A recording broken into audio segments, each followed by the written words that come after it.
आइए आज बात करते हैं ब्रूटन्स डिजीज की। तो देखिए ब्रूटन्स डिजीज क्या होती है कि इसमें ना हमको बी सेल का मैच्योरेशन नहीं देखने को मिलता है, पहली चीज हुई। और ये एक्स लिंक रेसेसिव है, तो जब एक्स लिंक रेसेसिव हुई तो ये पता चला कि मेल्स में ज्यादा कॉमन होगी क्योंकि एक्स लिंक रेसेसिव है। तो देखिए ये मोर कॉमन इन बॉयज यहाँ लिखा गया है। तो ये देखिए यहाँ पे डिफेक्ट किस में होता है, बीटीके जीन में डिफेक्ट होता है। और ये बीटीके जीन क्या होता है, टायरोसिन काइनेस जीन होता है। तो यहाँ पे देखिए डिफेक्ट बहुत अच्छे से बता दिया गया कि ये ब्रूटन डिजीज बी से देखिए बीटीके जीन में डिफेक्ट होगा, यहाँ पे बी सेल का मैच्योरेशन नहीं हो पाएगा और ये मोर कॉमन देखने को मिलता है बॉयज में। ठीक है, तो बॉयज हमको याद रखना कि ये एक्स लिंक रेसेसिव है, ये चीज हुई।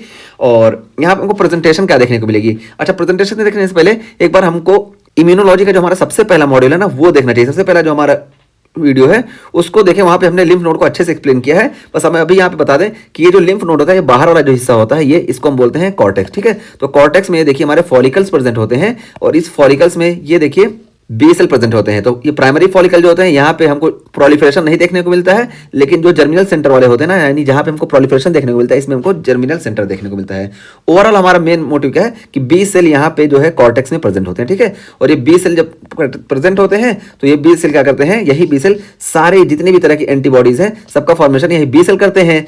तो गेम्ड, तो जितने भी आईजीई हैं, ठीक है, IgA, IgG, IgE, IgD, IgM, तो सबका प्रोडक्शन हमको बी सेल से देखने को मिलता है। तो बी सेल का नॉर्मल काम हो, लेकिन जब बी सेल रहेंगे ही नहीं तो हमको इम्यूनोग्लोबुलिन्स का प्रोडक्शन नहीं देखने को मिलेगा। इसी वजह से इसको हम ए गामा ग्लोबिनीमिया भी बोलते हैं। बहरहाल तो देखिए सबसे पहले हम यहाँ पे प्रेजेंटेशन से पहले फाइंडिंग देख लेते हैं, तब ये प्रेजेंटेशन आसान हो जाएगा। फाइंडिंग में क्या होता है, देखिए एब्सेंट बी सेल इन पेरिफेरल ब्लड सेल्स। तो पेरिफेरल ब्लड सेल्स में बी सेल एब्सेंट होंगे क्योंकि बी सेल जो है मैच्योर ही नहीं हो रहे हैं। तो पेरिफेरल ब्लड सेल में हमको बी सेल एब्सेंट देखने को मिलेंगे। इस वजह से इम्यूनोग्लोबुलिन्स जितने भी क्लास की है ना सब कम हो जाएंगे, क्योंकि बी सेल ही जो होते हैं ये सारी तरह के इम्यूनोग्लोबुलिन्स का प्रोडक्शन करते हैं। जो पांचों टाइप है सबका प्रोडक्शन बी सेल करते हैं और बी सेल जब कम हो गए तो इम्यूनोग्लोबुलिन्स कम हो जाएंगी।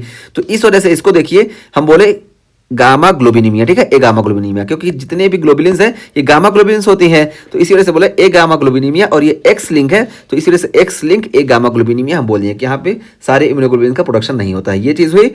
और एब्सेंट या scanty lymph node and tonsils. तो लिम्फ नोड या टॉन्सिल जो होंगे ये एब्सेंट हो गया, स्कैंटी होंगे। क्यों ऐसा होंगे, क्योंकि देखिए हम बताएं ना कि ये जो कॉर्टिकल जोन होता है, इस कॉर्टिकल जोन में हमारे बी सेल प्रेजेंट होते हैं। ठीक है, तो बी सेल यही प्रोलिफरेट करते हैं। तो यहाँ पे देखिए जर्मिनल सेंटर और मेंटल जोन बनता है।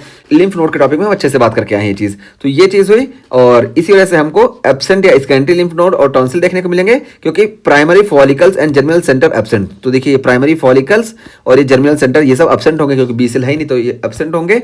और लाइव वैक्सीन कॉन्ट्राइंडिकेटेड। तो इसी वजह से जब यहाँ पे ये है नहीं तो यहाँ पे अब एंटीबॉडी बनेगी नहीं, तो इसी वजह से लाइव वैक्सीन इन सारे पेशेंट में कॉन्ट्राइंडिकेटेड होती है। क्योंकि लाइव वैक्सीन में क्या होता है कि हम जब एंटीजन देते हैं तो उस एंटीजन के अगेंस्ट ये बी सेल जो होते हैं ये एंटीबॉडी का फॉर्मेशन करते हैं। अब जब कोई एंटीजन दिए तो एंटीजन के अगेंस्ट एंटीबॉडी का फॉर्मेशन नहीं होगा, इस वजह से हमको और ज्यादा परेशानी देखने को मिलेगी। इसी वजह से लाइव वैक्सीन जो होती है कॉन्ट्राइंडिकेटेड होती है ब्रूटन्स डिजीज में। तो ये चीज हुई। तो देखिए हम बता दिए, अब प्रेजेंटेशन की बात करते हैं। तो देखिए रिकरेंट बैक्टीरियल इन्फेक्शन, क्योंकि यहाँ से जब इम्यूनोग्लोबुलिन का फॉर्मेशन नहीं हुआ तो हमको रिकरेंट बैक्टीरियल इन्फेक्शन देखने को मिलेगा। और इसी तरीके से एंटेरोवायरल इन्फेक्शन भी हमको देखने को मिलेगा। तो एंटेरोवायरल इन्फेक्शन और बैक्टीरियल इन्फेक्शन ये दोनों हमको देखने को मिलेगा, लेकिन 6 महीने बाद देखने को मिलेगा। क्यों, क्योंकि 6 महीने तक ना आईजीजी बेबी के सर्कुलेशन में प्रेजेंट होती है। क्यों, क्योंकि आईजीजी जो होती है प्लासेंटा से क्रॉस हो जाती है, और प्लासेंटा से क्रॉस हुई तो फीटल सर्कुलेशन में ये प्रेजेंट होती है, फीटल में और इन्फेंट के सर्कुलेशन में। तो 6 महीने बाद कहीं जाके ये आईजीजी जब खत्म हो जाती है, क्योंकि आईजीजी की हाफ लाइफ भी ज्यादा होती है, तो 6 महीने तक आईजीजी अपना रोल प्ले करती है, लेकिन धीरे धीरे आईजीजी खत्म हो जाती है, मैटरनल आईजीजी।